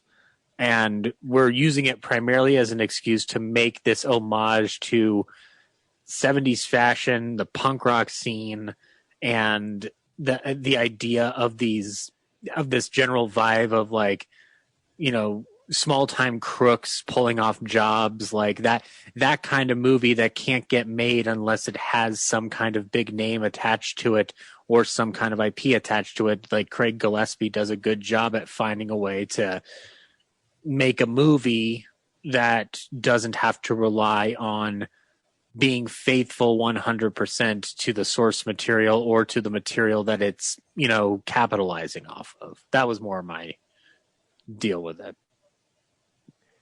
So yeah, the Cruella is the story of Cruella DeVille. We find out that she was what's the word? Oh my God. Orphan? It's like, not an orphan, but like esoteric child. Yes. Who loves her mother, and her mother works for the Countess before being the Baroness. Oh, Baroness.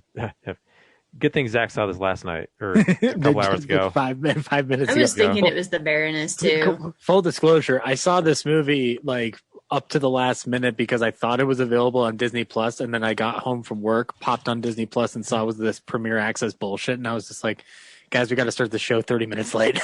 No, it's like, so Mulan and now this are in the Premier Access, but Luca and and Soul. Basically, the Pixar movies just got dropped on there, included with your subscription. But all the Disney movies, oh, no, you got to pay premium dollar for that. You know what? I'm happy to have paid for Cruella in that respect for the theater, but I'm not giving Disney my money directly.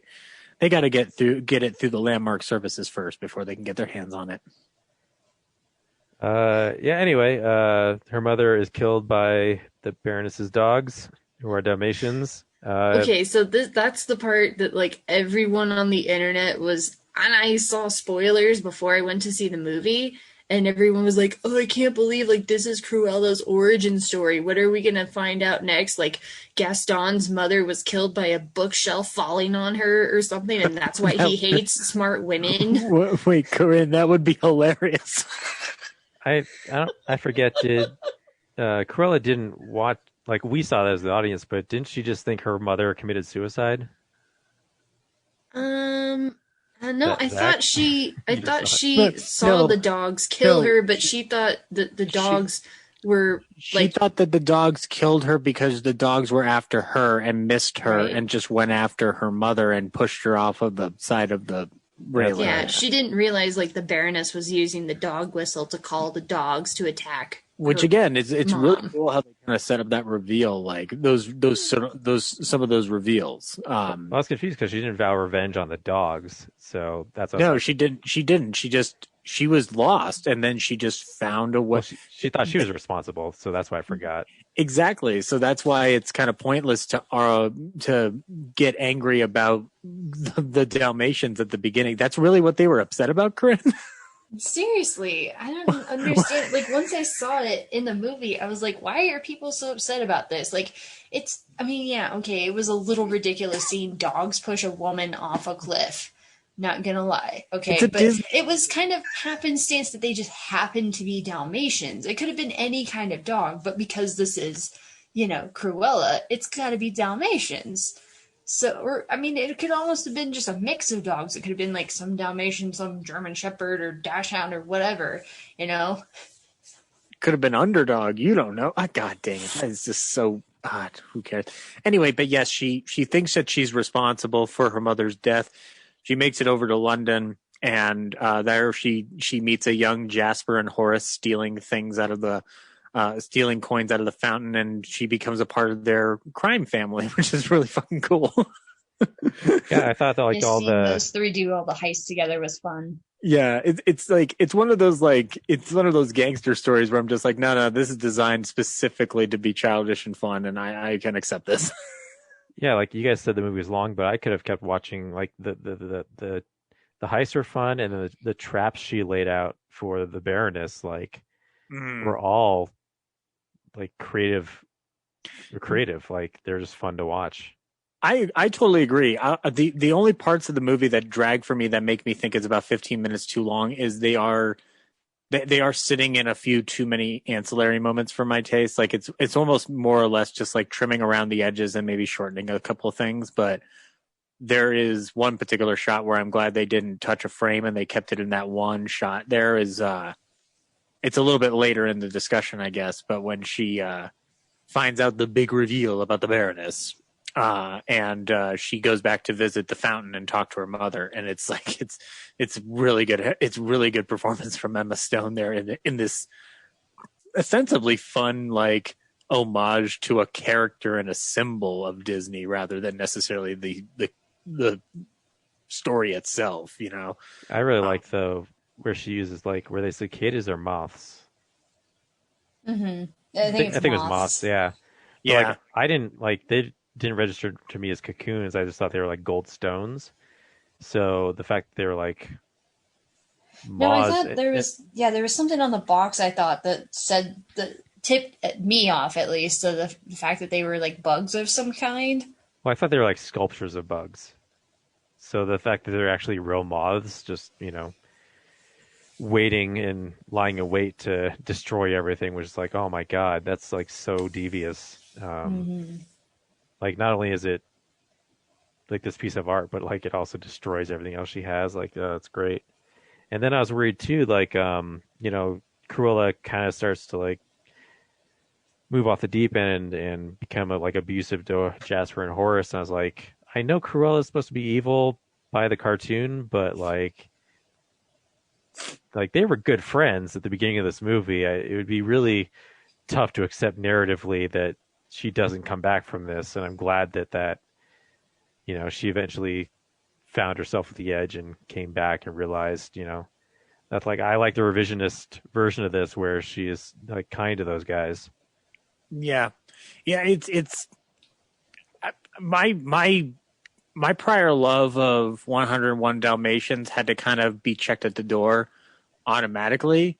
But I loved they did a good job at setting up how their interactions work at the beginning, that it justifies any revisionism that they dare do, because that's what solid storytelling is allowed to be rewarded, and they achieve it because Joel Fry and Paul Walter Hauser are fucking wonderful as Jasper and Horace. Like, they are fucking fantastic in this movie. Like, I have God one. Damn it. I've someone recently pointed out to me though, like one revision thing that might be problematic. So the three dogs that the three Dalmatians in the movie have, one of them has puppies, and then in the post credits, Cruella gives each of those puppies from that litter to eventually the romantic Anita and Roger, Anita and Roger. So meaning that Pongo Pongo and Perdita are siblings. are siblings. So the litter from 101 Dalmatians are going to be incest dogs, I guess. Yeah, see, okay, this is like my whole thing about the. So, like, on its own, the movie, like I said, is entertaining. But now, like, since I watched it, I've heard, like, oh, they're gonna make a sequel and they might try to tie it into, like, the Glenn Close 101 Dalmatians or something. I'm not entirely sure. But just even making a sequel just seems so weird to me because I'm like, I would rather have this as, like, kind of like on its own. Like, maybe this is some kind of alternate universe version of Cruella where it's like you think she's going to be bad and she kind of ends up being more of like an anti-heroine or something, where it's like, the events of 101 Dalmatians don't happen, or if they do, they don't happen the same way because of the history that we see in this movie of like, she actually doesn't mind the dogs and she ends up, keeping them and she doesn't turn them into a fur coat. And she has all this, drama with her mom and she likes Anita and Roger and she gives them the puppies and everything. So it's like, yeah, like as like a AU version of 101 Dalmatians, like this succeeds. But if you're going to try to tie it in and end up making her a villain and making, having Pongo and Perdita be related or whatever, that just doesn't make any sense to me. Yeah, the Baroness is really the Cruella character from the main story. She was arrested though. She wasn't killed, so she could come back and get revenge. Probably, yeah. But yeah, it is weird that Cruella de Vil, the villain from the source material, is now an anti-hero. And it's like, yeah, where does that character go next? Because, Emma Stone is not going to play like a devious villain and like hatch some scheme to ruin people's lives in the next one. But here's something to consider, and why I think Corinne is correct. I guess both are correct. Like that, this should stay on its own, is because I don't know how much you guys remember of this, but coming off of this right away, is this movie PG-13? I couldn't remember the rating or whatever, but this movie, guess PG. I'm gonna look it up. This movie has fucking Emma Stone getting drunk off her ass. This movie has like an audacious nature about it that is not usually the Disney norm. And I was like really excited watching it, going like, man, like this is really fucking cool that they're getting away with all this shit. But then it reminded me. It is PG-13. Okay, that makes a total lot of sense because this movie is like completely off its rocker in that regard. And I love it to death for that. But it also sets up the fact that like, because of where you end up with Cruella, it doesn't make sense to try to go any further with this. Like, it is really like a perfect little capsulated story in and of itself that doesn't need expansion. The mid-credit sequence is there to appease the fans who are pissed off about the first 5 minutes, I guess. I don't know. I don't think you need any more of it. I would love to see her play the role again, but I just don't. I think this is kind of perfect on its own. So yeah, I think you go the alternate universe route, and she just becomes a dog savior, or maybe like, no real fur person. I don't know. Yeah, because it also or at least just one where she isn't a villain. She's not out here trying to kill dogs. She respects dogs, even if maybe she doesn't like those particular ones because they killed her mom or whatever. But she at least tolerates them enough to keep them around, and she, gives Anita and Roger the puppies. But also, like, the only way that Disney can do anything close to trying to bleed into the actual 101 Dalmatians territory and appease people who want like accuracy or something is that they would have to just turn that dial a little bit where Cruella becomes more unhinged, and so suddenly the Dalmatians are now like an obsession with her because of the one time she said they make a great coat. Like like it's as though like now she decides to take it to the next level. But then again, she made a fake fur, whatever, design that was so convincing people really, they thought it was real. And she's like, oh, well, of course it's not. Like, I would never hurt an animal like that. So it's like, if you can make something that convincing, why would you even bother doing something, actually killing a dog just to get the fur off of it? Yeah. If you can make a fake fur convincing enough.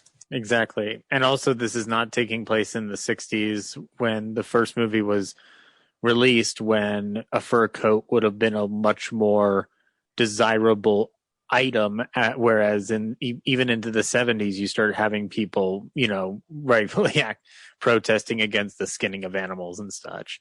I'll tell you what now, like, I think like people are getting hung up on the whole is she gonna skin a puppy thing, and really, like, the beauty of what the movie has accomplished, and I think it's something that should be celebrated in a very positive way, is that it took 3 characters from 101 Dalmatians, like it's 3 focus characters of Cruella, Jasper, and Horace, and took the dynamic that they have throughout the 101 Dalmatians and all its subsequent iterations and expanded upon it in a way that ultimately is a lot more entertaining.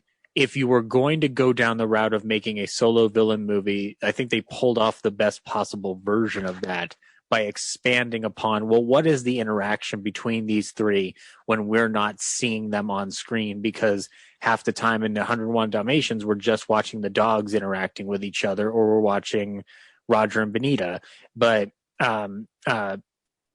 Roger and Anita.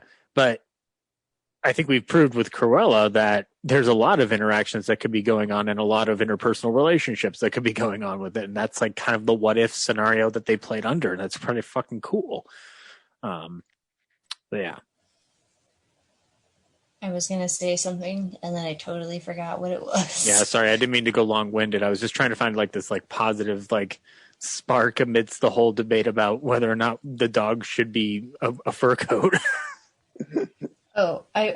Two things actually. So on the whole, like, sequel and her making a fur coat out of the dogs. I'm like, okay, she has dogs. She can either skin her own dogs and make them into a fur coat, or she could just have, the dogs have another litter of puppies and then she can skin them for a fur coat. So I don't know why she'd necessarily be needing to go after Perdita and Pongo and their kids if they had them, And then the second thing was like, and technically this isn't a live action remake because it's technically a prequel to 101 Dalmatians, but even still, like, it's a lot better than the other Disney live action remakes just because it is so different.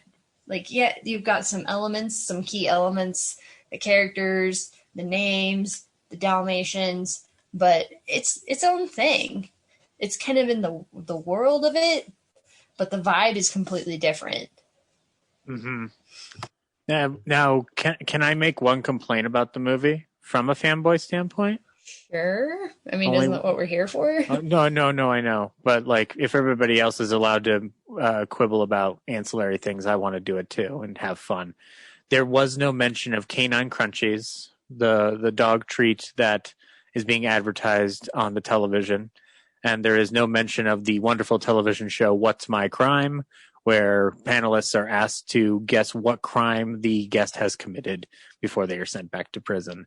There, end rant. See? Very simple. My only... I mean, maybe it's because not a lot of people... like. Oh, no, nobody would get those jokes. I mean, Brad, chime in if you want. But I would say, like, for me at least, like, I peripherally remember things about 101 Dalmatians. Like, obviously you remember Cruella, you remember that she wants the puppies to like make a fur coat out of them, and maybe some Jasper and Horace and like her driving like a maniac and the Labrador trying to rescue the puppies with the snow and everything.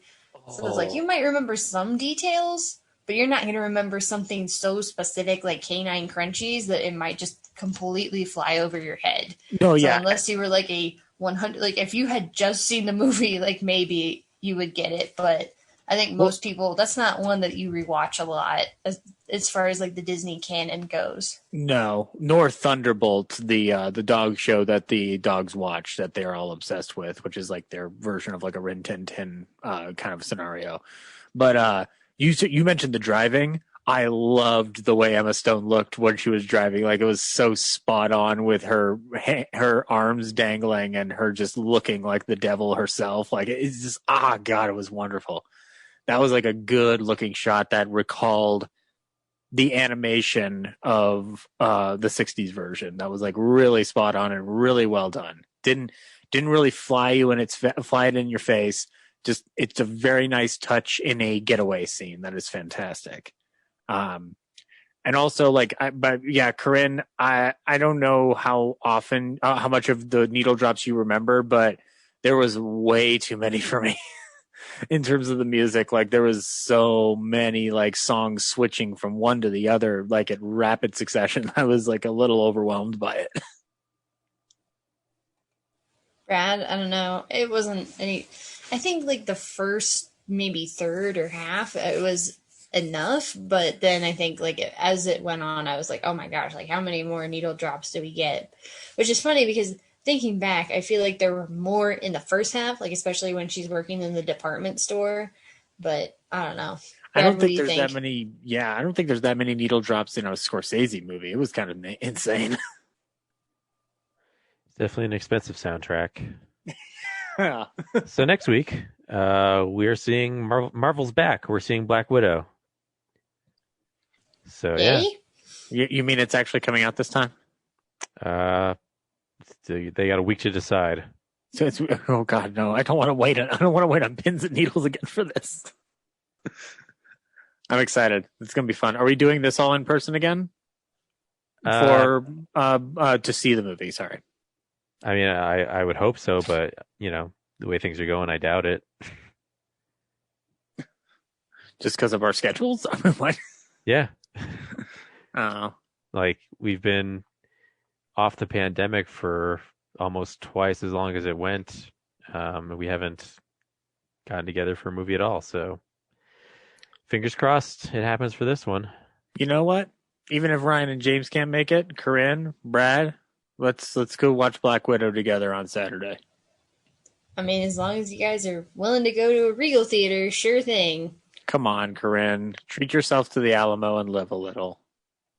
Hey, I get free stuff at the Regal. I went on, Friday? When I went to see F9, I got in for free. I got my free popcorn and a free drink. Cha-ching! But it's the camaraderie of the friendship of the Alamo, which is the home base of the Real Nerds podcast, which is celebrating its 10th anniversary this year. I guess we can just go our own separate ways and watch it wherever we want to watch it. So yeah, stay tuned next week. We'll talk about Black Widow. Record in person. Actually, that'd be fun. That's the compromise we find. That would be an achievement as well. Yeah. Until next week. Bye. Very well.